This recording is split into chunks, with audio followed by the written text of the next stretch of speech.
So right from schools നമുക്ക് ഒരു നല്ലൊരു ട്രെയിനിങ് സിസ്റ്റം, ഒരു ട്രെയിനിങ് കൾച്ചർ ഡെവലപ്പ് ചെയ്യാൻ പറ്റിക്കഴിഞ്ഞ് കഴിഞ്ഞാൽ ഡെഫിനറ്റ്ലി ആ റിസൾട്ട് അവരുടെ ക്യാമ്പസുകളിലേക്കും നമുക്ക് റിഫ്ലക്റ്റ് ചെയ്ത് കൊണ്ടുവരാനായിട്ട് സാധിക്കുന്നതാണ്. എല്ലാവരും മിടുക്കനാണെന്നുള്ള ഒരു ഫേക്ക് കോൺഫിഡൻസ് അവരിലേക്ക് കൊടുക്കാതെ അവർക്ക് കുറച്ച് റിയാലിറ്റി സിറ്റുവേഷനായിട്ട് മനസ്സിലാക്കി അവിടെ അവരെ ഇമ്പ്രൂവ് ചെയ്യിപ്പിച്ച് കൊണ്ടുവരാൻ പറ്റുന്നൊരു സിസ്റ്റം നമുക്കുണ്ടെങ്കിലേ ഈ പറയുന്ന ഒരു ഗ്യാപ്പിൽ നിന്ന് നമുക്ക് മാറ്റാൻ പറ്റും. ഇത് നമ്മൾ ബിടെക്കോ BCAയോ അല്ലെങ്കിൽ BSCയോ പോലെയുള്ള മിക്ക കോഴ്സുകളിലും ആ കുട്ടികൾ ട്രെയിൻഡ് ആവുന്നതോ പഠിക്കുന്നതോ അല്ല.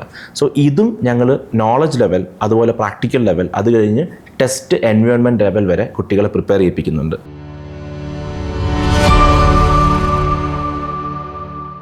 നമസ്കാരം. വിദ്യാസരണിയുടെ മറ്റൊരു എപ്പിസോഡിലേക്ക് എല്ലാവർക്കും സ്വാഗതം. നമ്മളിപ്പോൾ ജീവിക്കുന്നത് IT യുഗത്തിലാണ്. ഇന്നത്തെ യുവതലമുറ ഉറ്റുനോക്കുന്ന ഒരു മേഖല കൂടിയാണ് IT. കാരണം വളരെയധികം പരിണാമങ്ങൾ സംഭവിച്ചു കൊണ്ടിരിക്കുന്ന ഒരു മേഖല കൂടിയാണിത്. എന്നാൽ ജോലി സാധ്യത ഉറപ്പുവരുത്താൻ അക്കാഡമിക് സ്കിൽ മാത്രം പോരാ, പകരം എംപ്ലോയബിലിറ്റി സ്കില്ലും റിക്രൂട്ട്മെന്റ് ട്രെയിനിങ്ങും കൂടി ആവശ്യമാണെന്ന് നമുക്ക് മനസ്സിലാക്കേണ്ടിയിരിക്കുന്നു. ഇതിനെപ്പറ്റി കൂടുതൽ വിശദീകരിക്കാൻ ഇന്ന് നമ്മുടെ കൂടെയുള്ളത് എസ്തെറ്റിക്സ് എഡ്യൂടെക്കിൻ്റെ ഡയറക്ടറായ മിസ്റ്റർ അഖിൽ ഷാനാണ്. നമസ്കാരം Akhil, welcome to Vidyasarani. Akhil, 1000+ mentoring sessions ഇതുവരെ എടുത്തിട്ടുണ്ടല്ലോ കോളേജ് സ്റ്റുഡൻസിന്. അതിൽ മനസ്സിലാക്കാൻ കഴിഞ്ഞ കാര്യങ്ങളെ പറ്റി ഒന്ന് ഡിഫൈൻ ചെയ്യാമോ? ഫോർ എക്സാമ്പിൾ, എംപ്ലോയബിലിറ്റി സ്കിൽസ് എങ്ങനെ ഡെവലപ്പ് ചെയ്യാം, അല്ലെങ്കിൽ പ്രസൻ്റ്ലി കുട്ടികളിലുള്ള പ്രവണതകൾ എന്തൊക്കെയാണ് ടുവേർഡ്സ് ഗെറ്റിംഗ് എ ജോബ്, അതിനെപ്പറ്റി ഒന്ന് ജസ്റ്റ് എക്സ്പ്ലെയിൻ ചെയ്യാമോ? ഒരു 12 ഇയേഴ്സായിട്ട് ഞാനിപ്പം ട്രെയിനിങ്ങിലുണ്ട്. അപ്പോൾ ഈ ഒരു 12 വർഷങ്ങളായിട്ട് നമുക്ക് ഒരു സ്പെസിഫിക് ട്രെൻഡ് കുട്ടികളിലുണ്ട് അല്ലെന്നുണ്ടെങ്കിൽ ഇൻഡസ്ട്രിയിലുണ്ട് എന്നൊരിക്കലും പറയാൻ പറ്റുമെന്ന് എനിക്ക് തോന്നുന്നില്ല. കാര്യം 2-3 ഫാക്ടേഴ്സ് ഇതിനെ അഫക്റ്റ് ചെയ്യുന്നുണ്ട്. ഒന്ന്, നമ്മൾ ബേസിക്കലി പറയുകയാണെന്നുണ്ടെങ്കിൽ കഴിഞ്ഞ 12 ഇയേഴ്സായിട്ട് ഞാൻ കണ്ടുള്ള സ്റ്റുഡൻസിൽ എവറി 3 ഇയേഴ്സ് ജനറേഷൻ ചേഞ്ച് ചെയ്തുകൊണ്ടിരിക്കുകയാണ്. നമ്മളിപ്പോൾ മില്ലേനിയൽസ്, അതുപോലെ ജെൻസി, അതുപോലെ ആൽഫ എന്ന ഡിഫറെൻറ്റ് ജനറേഷൻസ് ഡിഫറെൻ്റ് ആയിട്ട് ബിഹേവ് ചെയ്യുന്നു പറയുന്നത് പോലെ ഈ ജനറേഷൻസ് ചേഞ്ച് ചെയ്തുകൊണ്ടിരിക്കുകയാണ്. അപ്പോൾ പലപ്പോഴും ഞാൻ പറയുന്നവരുണ്ട്, ടീച്ചേഴ്സൊക്കെ പറയുന്നത് മുമ്പ് ഉണ്ടായിരുന്ന കുട്ടികൾ നല്ലതായിരുന്നു, അതുപോലത്തെ കുട്ടികൾ ഇപ്പോൾ ഇല്ല എന്നൊക്കെ. പക്ഷേ ഇതെന്ന് പറയുന്നത് എനിക്ക് തോന്നുന്നു നമ്മുടെ പേരൻസ് മുതൽ നമ്മൾ മുതൽ ഇന്ന് നമ്മുടെ അടുത്ത ജനറേഷൻ മുതലുള്ള എല്ലാ ജനറേഷനെ പറ്റിയും അവരെ പഠിപ്പിച്ചിട്ടുള്ള അധ്യാപകർ സ്ഥിരമായി പറയുന്ന കാര്യങ്ങളാണ്. അപ്പം അവിടെ നമ്മൾ മനസ്സിലാക്കേണ്ടത് ഇതിങ്ങനെ മാറിക്കൊണ്ടേയിരിക്കും. അതിനനുസരിച്ചൊരു ചേഞ്ച് അഡാപ്റ്റ് ചെയ്യേണ്ടത് നമ്മൾ ട്രെയിനിങ് കൊടുക്കുന്നവരാണ്. സോ ട്രെയിനിങ് ചെയ്യുന്ന ലെവലിനും ട്രെയിനിങ് ചെയ്യുന്ന രീതികൾക്കും മെത്തഡോളജീസിനും ഡിഫറൻസ് കൊണ്ടുവന്നാൽ മാത്രമേ നമുക്ക് കോൺസ്റ്റൻ്റ്ലി ചേഞ്ചിങ് ആയിട്ടിരിക്കുന്ന ഈ ജനറേഷൻസിൻ്റെ അല്ലെങ്കിൽ ഈ സ്റ്റുഡൻസിൻ്റെ ഒരു ഡിഫറൻസിന് നമുക്ക് കയറ്റ് ചെയ്യാൻ പറ്റത്തുള്ളൂ. പിന്നെ ഇതിൽ എന്തൊക്കെ പാരാമീറ്റേഴ്സാണ് മാറ്റങ്ങൾ സംഭവിച്ചുകൊണ്ടിരിക്കുന്നത് അല്ലെങ്കിൽ കുട്ടികളിൽ ചേഞ്ച് ആയിക്കൊണ്ടിരിക്കുന്നത് വെച്ച് കഴിഞ്ഞാൽ, ഒന്ന് മോട്ടിവേഷൻ ലെവൽ ഡിഫറൻസ് വരുന്നുണ്ട്. കാര്യം ഒരു 10-12 വർഷങ്ങൾക്ക് മുന്നേ ഒരു ഡിഗ്രി കോഴ്സ് കഴിഞ്ഞ് കഴിഞ്ഞാൽ ഒരു ജോലി കിട്ടണം എന്നുള്ളൊരു ആവേശം അത് കുട്ടികൾക്കുണ്ടായിരുന്നു. അതൊരു സ്റ്റേബിൾ ലൈഫ് സ്റ്റൈൽ കൊണ്ടുവരണം. കാര്യം അന്ന് ആ ജനറേഷന് കിട്ടിക്കൊണ്ടിരിക്കുന്ന പേരൻസിൻ്റെ പാമ്പറിങ്ങും കാര്യങ്ങളൊക്കെ വളരെ കുറവായിരുന്നു. അപ്പോൾ കുട്ടികൾ തന്നെ കുറച്ചും കൂടെ റോ ആയിട്ട് അവരുടെ ലൈഫ് സെറ്റ് ചെയ്യണം എന്നുള്ള ലെവലിലേക്ക് വന്നിട്ടുണ്ട്.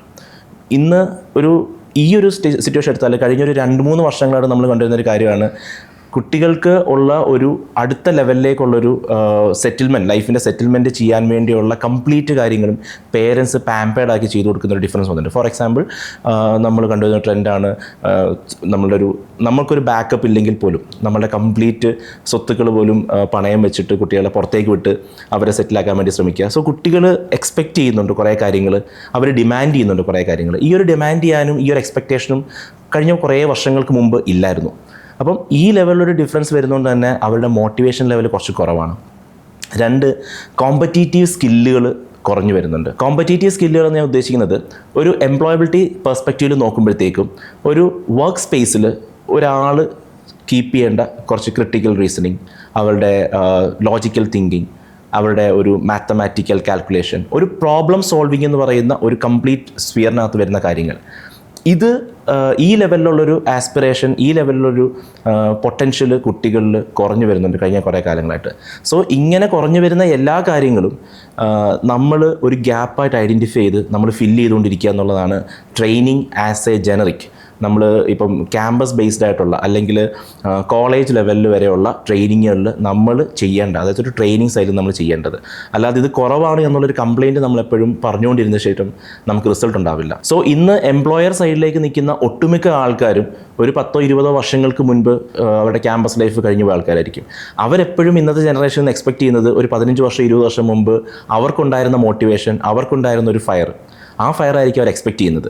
അപ്പം അത് ഇല്ലാതെ വരുമ്പോൾ അവർക്ക് അവിടെ ഒരു ഡീമോട്ടിവേഷൻ വരും. സോ എയ്തർ നമുക്ക് ചെയ്യേണ്ട കാര്യം എന്ന് വെച്ച് കഴിഞ്ഞാൽ ഒന്നുകിൽ സൊസൈറ്റി ആസ് സച്ച് ഈ പറയുന്ന മില്ലീനിയൽസ് ജെൻസി എന്ന് പറയുന്നൊരു ഗ്യാപ്പ് പ്രോപ്പർലി ഐഡൻറ്റിഫൈ ചെയ്ത് അവർ റെസ്പോണ്ട് ചെയ്യണം.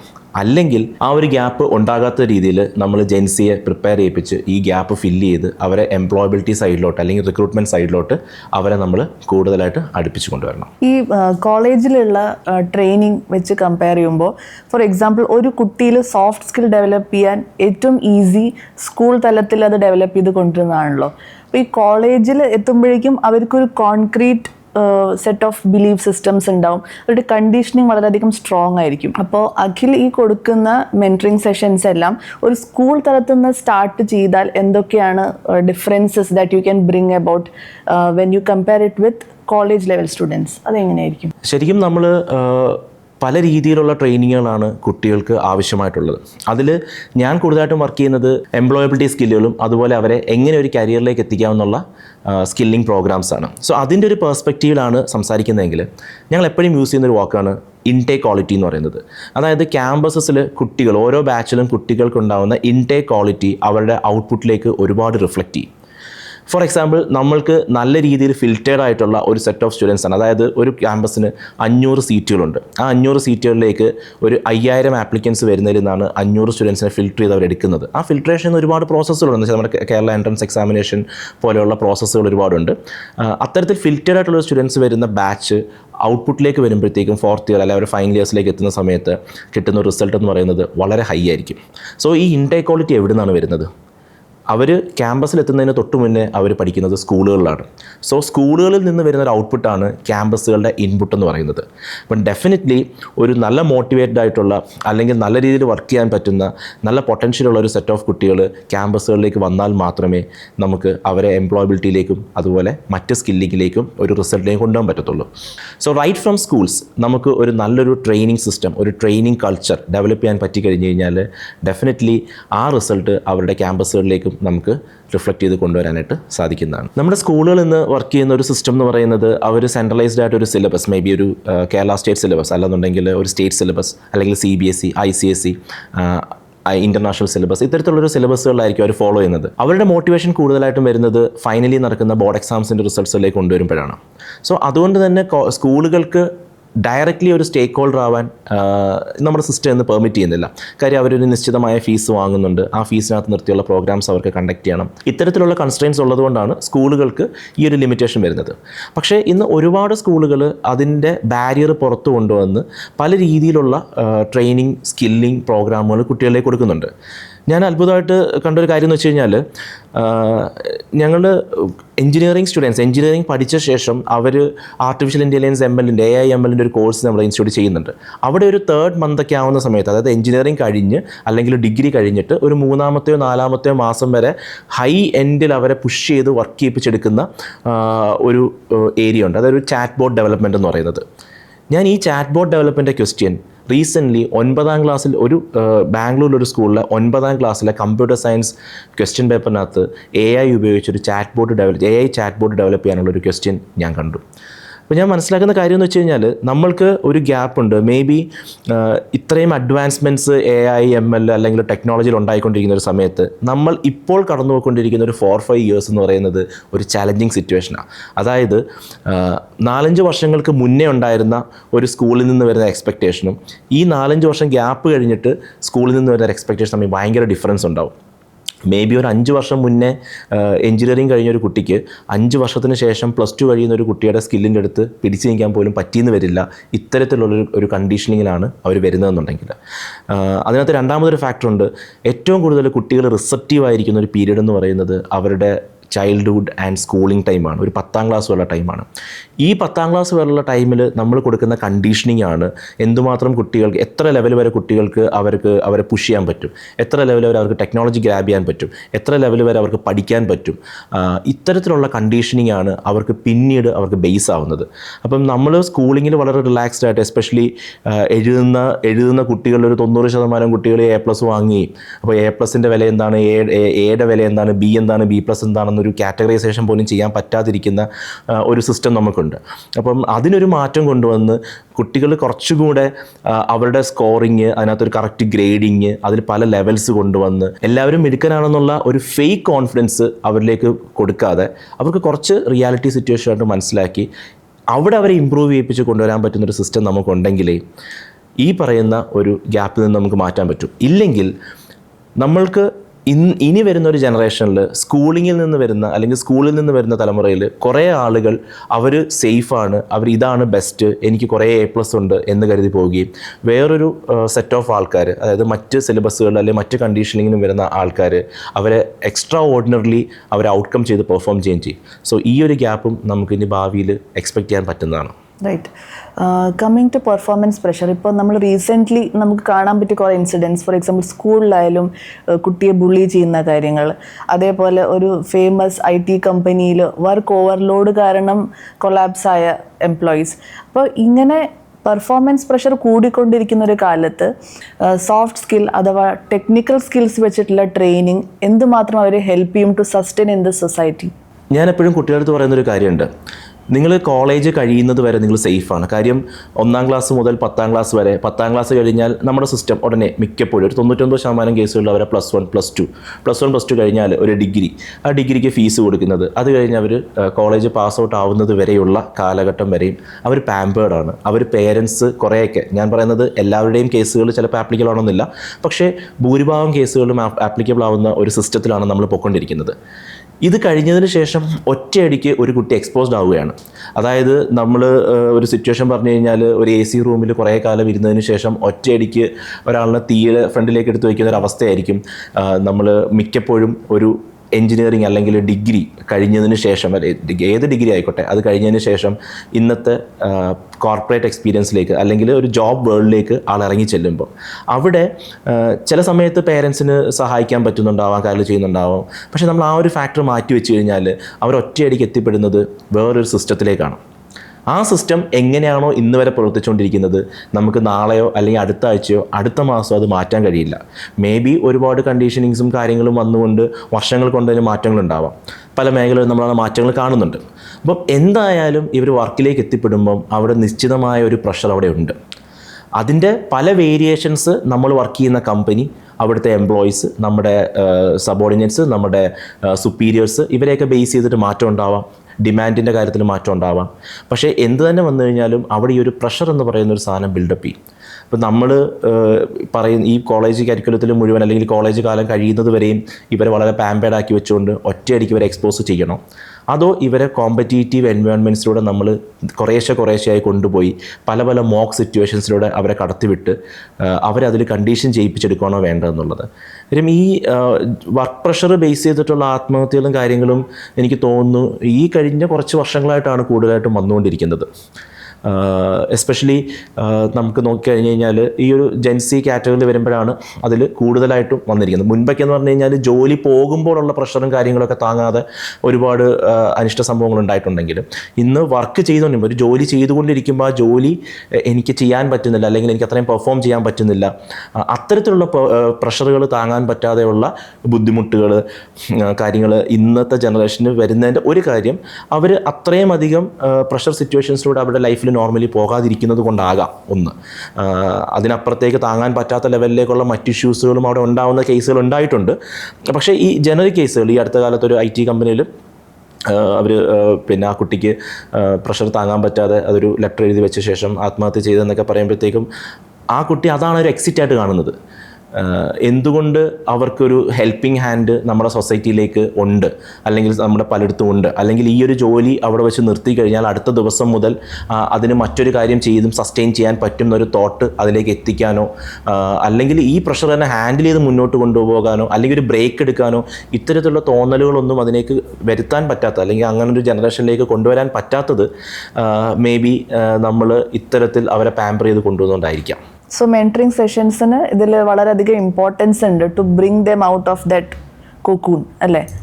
So then coming to pressure handling, soft skill developing and coming to aesthetics edutech. നിങ്ങളുടെ ഈ ഒരു aesthetics edutech എന്നൊരു സ്ഥാപനം നിലവിൽ വരുന്നതിന് പിന്നുള്ള ഐഡിയ എന്താണ്? Was it after going through so many mentoring sessions നിങ്ങൾ തീരുമാനിച്ചതാണ് ഇങ്ങനെ തുടങ്ങാം, let us help the kids with mentoring and all those things, or എന്തായിരുന്നു അതിന് പിന്നിലുള്ള ഒരു reason? Aesthetics edtech basically aesthetics edtech ആയിട്ട് ഇവോൾവ് ചെയ്തൊരു സ്ഥാപനമാണ്. കാര്യം ഞാൻ ഒരിക്കലും ഒരു ട്രെയിനർ ആവാൻ ആഗ്രഹിച്ചതോ അല്ലെങ്കിൽ ഒരു ട്രെയിനിങ് ഫീൽഡിലേക്ക് ഇറങ്ങണമെന്നോ ആഗ്രഹിച്ചൊരു വ്യക്തിയല്ല. എൻ്റെ ലൈഫിലുണ്ടായ കുറേ മാറ്റങ്ങളാണ് എയ്സ്തെറ്റിക്സ് എന്ന് പറയുന്ന ഈ ഒരു കോൺസെപ്റ്റിലേക്ക്, ഞാനതിനൊരു കമ്പനി എന്ന് വിളിക്കുന്നതിനപ്പുറത്തേക്ക് ഞാൻ ഫോക്കസ് ചെയ്യുന്നത് അതിനൊരു കോൺസെപ്റ്റിലേക്ക് കൊണ്ടുവരാൻ വേണ്ടിയാണ്. കാര്യം ഇന്ന് എഡ്യൂക്കേഷൻ ഫീൽഡിൽ അല്ലെങ്കിൽ പ്രൊഫഷണൽ ഫീൽഡിലോട്ടുള്ളൊരു ഗ്യാപ്പിൽ നമ്മൾ അനുഭവിക്കുന്ന ഒരുപാട് ഇഷ്യൂസ് ഉണ്ട്, ആ ഒരു ഗ്യാപ്പുണ്ട്. ആ ഗ്യാപ്പുകൾ ക്ലിയർ ചെയ്യാൻ വേണ്ടിയുള്ള ക്രിയേറ്റീവ് സൊല്യൂഷൻസ്. കാര്യം ഒരുപാട് പേരെടുത്ത് ചോദിച്ചു കമ്പനിക്ക് എന്തുകൊണ്ടാണ് എയ്സ്തെറ്റിക്സ് എന്ന് പേരിട്ടത്. കാര്യം എയ്സ്തെറ്റിക് എന്ന് പറയുന്നൊരു word it means art of beauty എന്നാണ്. അപ്പം ഞാൻ അവർക്ക് പറയുന്ന റെസ്പോൺസ് എന്ന് പറഞ്ഞു കഴിഞ്ഞാൽ കാര്യം ഇതിനോട് ചേരുന്നില്ലല്ലോ, ഇതൊരു കോസ്മെറ്റിക് സ്ഥാപനത്തിൻ്റെ പേര് പോലെ ഉണ്ടല്ലോ എന്നൊക്കെ ഒരുപാട് പേര് പറഞ്ഞിട്ടുണ്ട്. അപ്പം ദ ആർട്ട് ഓഫ് ബ്യൂട്ടി എന്ന് പറയുന്ന ഒരു കോൺസെപ്റ്റിലാണ് ഞാൻ വിശ്വസിക്കുന്നത്. കാര്യം നമ്മൾ ചെയ്യുന്ന ഒരു കർത്തവ്യത്തിൻ്റെ ബ്യൂട്ടി അത് എത്രമാത്രം ഭംഗിയായിട്ട് നമുക്കത് ചെയ്യാൻ പറ്റും, എന്തുമാത്രം വ്യത്യസ്തമായിട്ട് നമുക്ക് ചെയ്യാൻ പറ്റും എന്നുള്ള ഒരു കോൺസെപ്റ്റിലാണ് എയ്സ്തെറ്റിക്സ് എന്ന് പറയുന്ന ഒരു കോൺസെപ്റ്റ് അല്ലെങ്കിൽ എയ്സ്തെറ്റിക്സ് എഡ്യൂടെക് എന്ന് പറയുന്ന ഒരു കോൺസെപ്റ്റ് നിലനിൽക്കുന്നത്. എൻ്റെ ലൈഫിൽ ട്രെയിനിങ്ങുകൾ ഒരുപാട് ചേഞ്ചസ് ഉണ്ടാക്കിയിട്ടുണ്ട്. കൊല്ലം ജില്ലയിൽ ചവറ എന്ന് പറയുന്ന ഒരു സ്ഥലത്താണ് ഞാൻ ജനിച്ചതും. അന്ന് 1996 എൻ്റെ ഫസ്റ്റ് സ്കൂളിങ് സ്റ്റാർട്ട് ചെയ്യുന്ന സമയത്ത് അവിടെ ജില്ലയിൽ ഒരു 2-3 CBSE സ്കൂളുകളാണ് ഉണ്ടായിരുന്നത്. എൻ്റെ വീട്ടിൽ നിന്നും അറൗണ്ട് 3/4 മണിക്കൂറോടെ 1 മണിക്കൂർ സ്കൂൾ ബസ്സിൽ ട്രാവൽ ചെയ്താണ് ഞാൻ സ്കൂളിൽ പോയിക്കൊണ്ടിരുന്നത്. അന്ന് എൻ്റെ പേരൻസ് ഒരുപാട് ആഗ്രഹിച്ച് ഇവർക്കിങ്ങനെ ഒരു സാഹചര്യം കിട്ടണം. കാര്യം എൻ്റെ വീടിനടുത്തുള്ള മേ ബി എൻ്റെ ഏജിലുള്ള അല്ലെങ്കിൽ എൻ്റെ കുറച്ച് അങ്ങോട്ടും ഇങ്ങോട്ടും ഏജിലുള്ള ഒരു 95% ആളുകളും CBSE സ്കൂളുകളിൽ അന്ന് പഠിച്ചിട്ടില്ല. അപ്പോൾ ഇത്രയും കഷ്ടപ്പെട്ട് ആ ഒരു സ്കൂളിങ് കിട്ടണം എന്ന് കരുതി എന്നെ കൊണ്ടുവിട്ടതാണ്. സോ അതിൻ്റെ ഒരു ഇമ്പോർട്ടൻസ് ഞാനൊന്ന് മനസ്സിലാക്കിയിട്ടുണ്ടായിരുന്നു. അതെന്ന് വെച്ച് കഴിഞ്ഞാൽ ഞാനിപ്പോൾ 1ാം ക്ലാസ് 2ാം ക്ലാസ്സിലൊന്നും അല്ല, ഈ പറയുന്ന ത്രൂ ഔട്ട് ഇത് പോകുമ്പം നമ്മളുടെ കൂടെയുള്ള എൻ്റെ കസിൻസ് ആണെങ്കിലും അല്ലെങ്കിൽ എനിക്ക് നാട്ടിൽ ഞാൻ കണ്ടിട്ടുള്ള കുട്ടികളാണെങ്കിലും അവർ പോകുന്നൊരു കണ്ടീഷനിങ്ങിനേക്കാൾ കുറച്ചുകൂടെ പ്രഷർ കൂടുതലാണ്. പക്ഷേ അത് എനിക്കൊരു കിക്ക് കിട്ടുന്നുണ്ടായിരുന്നു. നമുക്ക് 8ാം ക്ലാസ്സിലും 10ാം ക്ലാസ്സിലേക്ക് എത്തുന്ന സമയത്ത് ചെറിയ പുറത്തുള്ള എക്സ്പോഷേഴ്സിലൊക്കെ പോകുന്ന സമയത്ത് ഇൻ്റർ സ്കൂൾ കോമ്പറ്റീഷൻസിലും മറ്റുമൊക്കെ പോകുന്ന സമയത്ത് ആ ഒരു പ്രഷറും ആ ഒരു എക്സൈറ്റ്മെൻറ്റും ആ ഒരു എക്സ്പോഷറും ഞാൻ ഒരുപാട് എൻജോയ് ചെയ്തിട്ടുണ്ടായിരുന്നു. അതിനുശേഷം നമുക്ക് എല്ലാവർക്കും അറിയാവുന്ന SGK സന്തോഷ് ജോർജ് കുളങ്ങര എന്ന് പറയുന്നൊരു വലിയൊരു വിഷണറി, മേ ബി നമുക്ക് കേരളത്തിൽ നിന്ന് കാണാൻ പറ്റുന്നൊരു ഏറ്റവും നല്ലൊരു വിഷണറിയാണെന്ന് നമുക്ക് പറയാം. അദ്ദേഹം ലേബർ ഇന്ത്യയുടെ ബേസിസിൽ ക്യാമ്പുകൾ കണ്ടക്ട് ചെയ്യുന്നുണ്ടായിരുന്നു. അതൊരു വെക്കേഷൻ ക്യാമ്പായിരുന്നു. അപ്പോൾ അന്ന് ഈ സോഷ്യൽ മീഡിയ ഒന്നും അത്ര വൈഡ് അല്ലാത്തതുകൊണ്ട് ഈ ക്യാമ്പുകളെ പറ്റി പോലും വളരെ കുറച്ച് ആൾക്കാരെ പലയിടത്തും അറിയുന്നുണ്ടാവുള്ളൂ. അപ്പോൾ അന്ന് ഞാൻ ഈ ക്യാമ്പിൽ പങ്കെടുക്കണമെന്ന് ഒരുപാട് വാശി പിടിക്കുകയും ജീവിതത്തിൽ ആദ്യമായിട്ട് ഒരു ട്രെയിനിങ് ക്യാമ്പ് ഞാനൊരു 3 days ഞാൻ അറ്റൻഡ് ചെയ്തു.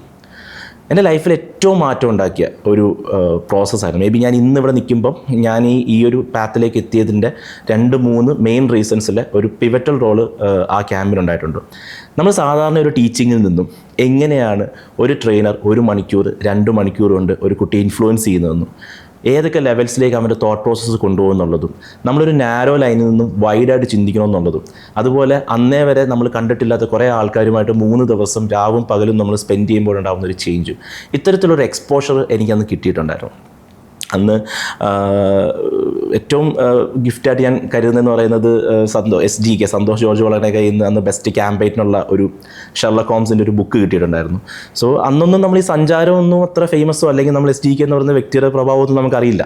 പക്ഷേ ഈ ക്യാമ്പ് കഴിഞ്ഞതിന് ശേഷം ഞാൻ പിന്നീട് രണ്ടാമത് എനിക്ക് PM ഫൗണ്ടേഷൻ എന്ന് പറഞ്ഞൊരു സ്കോളർഷിപ്പ് കിട്ടി. അതിനും ഒരു ക്യാമ്പ് ഉണ്ടായിരുന്നു. അപ്പോൾ ഇതിൻ്റെ തന്നെ ഒരു കണ്ടിന്യൂവേഷൻ ഫീൽ എനിക്ക് കിട്ടി. അങ്ങനെ 2 ക്യാമ്പുകൾ ഒരു 2 വർഷത്തേക്ക് സ്കൂളിങ്ങിൽ കിട്ടിയപ്പോൾ എനിക്ക് ഈ ക്യാമ്പുകളിൽ നിന്ന് കിട്ടിയ ഒരു സംതിങ് അതെനിക്ക് സ്കൂളിൽ നിന്നോ അല്ലെങ്കിൽ മറ്റെങ്ങൊന്നും കിട്ടിയിട്ടില്ലെന്ന് മനസ്സിലായി. അങ്ങനെ ഞാൻ കോളേജിലേക്ക് വരികയും ഞാൻ പഠിച്ച കോളേജിൽ NSSൻ്റെയും നേച്ചർ ക്ലബിൻ്റെയൊക്കെ ഭാഗമായിട്ട് ഞാൻ പഠിച്ചത് മോഡൽ എഞ്ചിനീയറിംഗ് കോളേജിലാണ്. അവിടെ NSSൻ്റെയും നേച്ചർ ക്ലബിൻ്റെയൊക്കെ ഭാഗങ്ങളായിട്ട് പല ക്യാമ്പുകൾ ഞാൻ കോർഡിനേറ്റ് ചെയ്യാൻ തുടങ്ങി. അന്ന് എനിക്ക് ഈ ക്യാമ്പുകളിൽ കണ്ടിഷ്ടപ്പെട്ട പല ട്രെയിനേഴ്സിനെയും ഞാൻ അവിടേക്ക് കൊണ്ടുവരികയും കോളേജിൽ കുറേ ട്രെയിനിങ് പ്രോഗ്രാംസ്, ആദ്യത്തെ ഇൻഹൗസ് റെസിഡൻഷ്യൽ ട്രെയിനിങ് പ്രോഗ്രാം ഇതൊക്കെ നമ്മൾ കണ്ടക്ട് ചെയ്തു.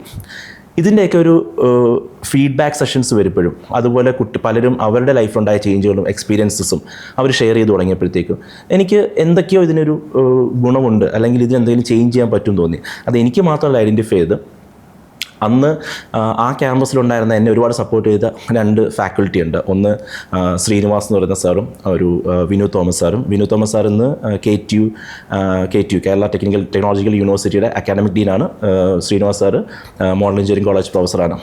ഇവർ എൻ്റെ ക്യാമ്പസ് ലൈഫ് കഴിഞ്ഞ് ഞാൻ ജോലി ചെയ്തുകൊണ്ടിരിക്കുന്ന സമയത്ത് അവർ അന്ന് വർക്ക് ചെയ്തുകൊണ്ടിരുന്ന വേറൊരു ക്യാമ്പസിൽ കുറച്ച് ഡിഫിക്കൽട്ടീസ് ഉണ്ട്, അവിടുത്തെ കുട്ടികൾ ഇത്ര ഓറിയൻറ്റഡ് അല്ല, അപ്പോൾ നിങ്ങൾ അന്ന് കണ്ടക്ട് ചെയ്തുകൊണ്ടിരുന്ന ക്യാമ്പുകൾ പോലെ എന്തെങ്കിലും ക്യാമ്പുകൾ സ്റ്റുഡൻസിന് കണ്ടക്ട് ചെയ്യുമെന്ന് എത്തി വെച്ചു. അപ്പോൾ ഞാൻ അവിടുത്തെ ഇഷ്യൂസ് മനസ്സിലാക്കിയെന്ന് വെച്ചാൽ പ്ലേസ്മെൻറ്റ്സ് റിലേറ്റഡ് ആയിട്ടുള്ള കുറച്ച് ഇഷ്യൂസ്. സ്റ്റുഡൻസ് പ്ലേസ്മെൻറ്റ്സ് ഓറിയൻറ്റഡ് അല്ല, പ്ലേസ്മെൻറ്റ്സ് അവർക്ക് അധികം കിട്ടുന്നില്ല, അവർ ഡ്രൈവുകൾ അറ്റൻഡ് ചെയ്യുന്ന സമയത്ത് അവർക്ക് മോട്ടിവേഷൻ ഇല്ല, അല്ലെങ്കിൽ അവർക്ക് പെർഫോം ചെയ്യാൻ പറ്റുന്നില്ല എന്നുള്ള കുറേ ഇഷ്യൂസ് കണ്ടു. ഈ ഇഷ്യൂസിനെ ഓവർകം ചെയ്യാൻ എന്ത് ചെയ്യാമെന്നുള്ളൊരു ഡിസ്കഷൻ്റെ പുറത്താണ് ശരിക്കും ഞാൻ വീണ്ടും കുറച്ചും കൂടെ ട്രെയിനേഴ്സിനെ പൂൾ ചെയ്തിട്ട് അതുപോലെ ഞാനും അതിലൊരു പാർട്ടായിക്കൊണ്ട് ഞങ്ങളൊരു ട്രെയിനിങ് പ്രോഗ്രാം ആ ക്യാമ്പസിൽ കണ്ടക്ട് ചെയ്യുന്നത്. ആ വർഷം സംഭവിച്ചൊരു മാറ്റം എന്താണെന്ന് വെച്ചാൽ 5-6 പേരൊക്കെ പ്ലേസ്മെൻറ്റ്സ് ഒരു വർഷത്തിൽ കിട്ടിക്കൊണ്ടിരുന്ന ആ എഞ്ചിനീയറിംഗ് ക്യാമ്പസിൽ ഞങ്ങളുടെ ആ ഒരു ട്രെയിനിങ് പ്രോഗ്രാം കഴിഞ്ഞ് ആ വർഷം അറൗണ്ട് 70+ സ്റ്റുഡൻസ് ആണ് പ്ലേസ്ഡ് ആയത്. ആ ഒരു പാത്ത് എന്ന് പറയുന്നത് എനിക്കുള്ളൊരു വലിയ ലേണിംഗ് ആയിരുന്നു. കാര്യം ഇന്ന റിസൾട്ട് ഉണ്ടാവുമെന്ന് പ്രതീക്ഷിച്ച് സത്യം പറഞ്ഞാൽ തുടങ്ങിയ ഒരു ട്രെയിനിങ് പ്രോഗ്രാം ആയിരുന്നില്ല അത്. ഞാൻ തുറന്നു പറഞ്ഞു കഴിഞ്ഞാൽ അതൊരു കമ്പനിയുടെ പേരിലും ആയിരുന്നില്ല തുടങ്ങിയത്. അത് ഞാൻ കോർഡിനേറ്റ് ചെയ്തൊരു ട്രെയിനിങ് പ്രോഗ്രാം എന്ന രീതി മാത്രമായിരുന്നു. പക്ഷേ ആ ട്രെയിനിങ്ങിൽ പോകുമ്പോഴും ആ ട്രെയിനിങ് കഴിഞ്ഞ് ഓരോ ക്യാമ്പസ് ഡ്രൈവുകൾക്ക് കുട്ടികൾ പോകുമ്പോഴും അന്ന് ഞാൻ കുറച്ചും കൂടെ ഫ്രീ ആയിരുന്നിട്ട് ഞാൻ ഈ കുട്ടികളോടൊപ്പം സഞ്ചരിക്കും. ഞാൻ അവരുടെ കൂടെ ഫിസിക്കലി മാത്രം സഞ്ചരിക്കുകയല്ല, അവർ ഫോണിലൂടെ ആണെങ്കിലും മെസ്സേജസിലൂടെ ആണെങ്കിലും അവർ ഓരോ എക്സ്പീരിയൻസ് ഷെയർ ചെയ്തും കിട്ടുന്ന ഫീഡ്ബാക്കാണ് പിന്നീട് എയ്സ്തെറ്റിക്സ് എഡ്യൂടെക് എന്ന് പറയുന്ന ഒരു കോൺസെപ്റ്റിലേക്ക് ഞാൻ മൂവ് ചെയ്യാനും ഞാൻ കോർപ്പറേറ്റിൽ നിന്ന് റിസൈൻ ചെയ്ത് ഞാൻ ട്രെയിനിങ്ങിൽ ഒരു ഫുൾ ടൈം ആയിട്ട് മാറാനും തീരുമാനമെടുക്കുന്നത്. വളരെയധികം ഇൻസ്പയറിംഗ് ആയിട്ടൊരു യാത്രയായിരുന്നു. ഈ എയ്സ്തെറ്റിക്സ് എഡ്യൂടെക്കിൽ നമ്മൾ എന്തെല്ലാം സൗകര്യങ്ങളാണ് ഒരു കുട്ടിക്ക് പ്ലേസ്മെൻറ്റിന് വേണ്ടി ഒരുക്കി കൊടുക്കുന്നത്, അതിനെപ്പറ്റി ഒന്ന് പറയാമോ? എയ്സ്തെറ്റിക്സ് എഡ്യൂടെക് എന്തൊക്കെ ഈ ഒരു ഗ്യാപ്പ് ഫില്ല് ചെയ്യാനായിട്ട് എന്തൊക്കെ ഫെസിലിറ്റീസ് ആണ് ചെയ്യുന്നതെന്ന് ചോദിച്ചു കഴിഞ്ഞാൽ, ഒന്നാമതായിട്ട് ഇതൊരു എവോൾവിങ് ആയിട്ടുള്ളൊരു സിസ്റ്റമാണ് ഞാൻ പറഞ്ഞു. കാര്യം 10 വർഷം മുന്നേ, 5 വർഷം മുന്നേ, ഒരു 2 വർഷം മുന്നേ, ഇന്ന് ഒരു 2 വർഷം കഴിഞ്ഞ് ഇങ്ങനെ നമ്മൾ നോക്കുമ്പോഴത്തേക്ക് ഓരോ സമയത്തും റിക്വയർമെൻറ്റ്സ് ഡിഫറെൻ്റ് ആണ്. വളരെ ബേസിക് സ്ഫിയറിൽ നമ്മൾ പറഞ്ഞു കഴിഞ്ഞാൽ എംപ്ലോയബിലിറ്റി സ്കിൽസ് ഇമ്പ്രൂവ് ചെയ്യാൻ വേണ്ടിയുള്ള എല്ലാത്തരം കണ്ടീഷനിങ്സുമാണ് നമ്മൾ പ്രൊവൈഡ് ചെയ്യുന്നത്. ഫോർ എക്സാമ്പിൾ, നമ്മളിപ്പം ഒരു സോഫ്റ്റ്വെയർ എഞ്ചിനീയർ ആകണം. അതിൽ 2 തരത്തിലാണെന്ന് സോഫ്റ്റ്വെയർ എഞ്ചിനീയറിങ്ങിൽ അല്ലെങ്കിൽ IT-യിൽ ഹയറിങ്ങുകൾ സംഭവിക്കുന്നത്. അത് ഫ്രഷർ ഹയറിങ്ങുകൾ സംഭവിക്കുന്നത്, ജോലി സാധ്യതകൾ ഓപ്പൺ ആവുന്നത്. ഒന്നെന്ന് പറയുന്നത് ക്യാമ്പസ് ഹയറിങ്, രണ്ടെന്ന് പറയുന്നത് ഓഫ് ക്യാമ്പസ് ഹയറിങ്. ക്യാമ്പസ് ഹയറിങ്ങിൽ മെയിനായിട്ട് വരുന്ന കമ്പനീസ് എന്ന് പറഞ്ഞു കഴിഞ്ഞാൽ നമ്മൾ വളരെ ഹൈപ്പിൽ കാണുന്ന മെറ്റ, ഗൂഗിൾ മുതലുള്ള കമ്പനികൾ തുടങ്ങി ഇന്ത്യൻ കമ്പനി ആയിട്ടുള്ള TCS, ഇൻഫോസിസ് വരെയുള്ള കമ്പനീസ്, പിന്നെ അത് കഴിഞ്ഞ് ഇന്ന് ഈവൻ ഒരു സ്റ്റാർട്ടപ്പ് എക്കോസിസ്റ്റത്തിൽ നിൽക്കുന്ന കമ്പനീസ് വരെയും ക്യാമ്പസ് ഹയറിങ്സ് കണ്ടക്ട് ചെയ്യുന്നുണ്ട്. സോ ക്യാമ്പസ് ഹയറിങ് എന്ന് പറയുന്നത് ഒരു സെപ്പറേറ്റ് കാറ്റഗറി ആയിട്ടാണ് ഞാൻ കാണുന്നത്. അതുപോലെ ഓഫ് ക്യാമ്പസ് ഹയറിങ് എന്ന് ഉദ്ദേശിക്കുന്നത് ക്യാമ്പസിന് പുറത്ത് കുട്ടികൾ ജോലി അന്വേഷിച്ച് പോയി മേ ബി ഒരു കമ്പനി ഇന്നൊരു വേക്കൻസി ഉണ്ട് എന്ന് പറയുമ്പോൾ ആ വേക്കൻസിയിലേക്ക് കുട്ടികൾ അപ്ലൈ ചെയ്ത് പോയിട്ട് അവിടെ കണ്ടക്ട് ചെയ്യുന്ന പ്ലേസ്മെൻറ്റ് പ്രോസസ്സുകളാണ്. സോ ഇതിന് രണ്ടിനും വളരെയധികം ഡിഫറൻസ് ഉണ്ട്. എന്താണെന്ന് വെച്ച് കഴിഞ്ഞാൽ കമ്പനീസിൻ്റെ എക്സ്പെക്റ്റേഷൻ തന്നെയാണ് അതിൽ ഏറ്റവും വലിയ ഡിഫറൻസ്. ഒന്ന്, ക്യാമ്പസ് ഹയറിങ്ങിൻ്റെ സമയത്ത് കമ്പനികൾ ഒരിക്കലും ഒരു കുട്ടി സ്പെസിഫിക്കലി ഇന്ന ഏരിയയിൽ സ്കിൽഡ് ആവണമെന്നോ അല്ലെങ്കിൽ നാളെ രാവിലെ അവൻ ജോലി ചെയ്ത് കഴിഞ്ഞാൽ അവനൊരു പ്രൊജക്റ്റ് സ്റ്റാർട്ട് ചെയ്യണമെന്നുള്ളത് 90% കമ്പനികൾ എക്സ്പെക്റ്റ് ചെയ്യുന്നില്ല. മേ ബി ഒരു ഹയർ പാക്കേജസ് ഒക്കെ വരുന്ന സമയത്ത് ചില കമ്പനീസ് എക്സ്പെക്റ്റ് ചെയ്യുന്നുണ്ടാകാം. പക്ഷേ സ്റ്റിൽ അവിടെ ട്രെയിനിങ് എന്ന് പറയുന്ന ഒരു ഏരിയ, ഈവൻ ഒരു എംപ്ലോയിഡ് അണ്ടറിലെങ്കിലും ഒരു ട്രെയിനിങ് എന്ന് പറയുന്ന ഒരു പ്രോസസ്സ് വളരെ കുറച്ച് കാലമെങ്കിലും ആ കുട്ടിക്ക് ഉണ്ടാവും.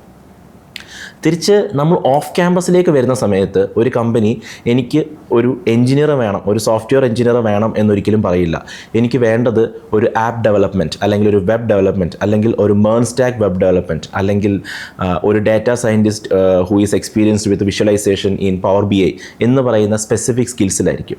അതുപോലെ തന്നെ അതിൻ്റെ ജോബ് ഡിസ്ക്രിപ്ഷൻ നമ്മൾ എടുത്ത് നോക്കിക്കഴിഞ്ഞ് കഴിഞ്ഞാൽ കൃത്യമായിട്ട് അവർക്ക് ഇന്ന ടൂളുകൾ വേണം, ഇന്ന ഏരിയാസിൽ എക്സ്പെർട്ടൈസ് വേണം എന്നുള്ളത് കാണാൻ പറ്റും. സോ ഈ 2 ഏരിയാസിലും കേറ്റർ ചെയ്യുന്ന നമ്മൾ കൊടുക്കുന്ന സപ്പോർട്ട് എന്ന് പറയുന്നത് 2 രീതിയിലാണ്.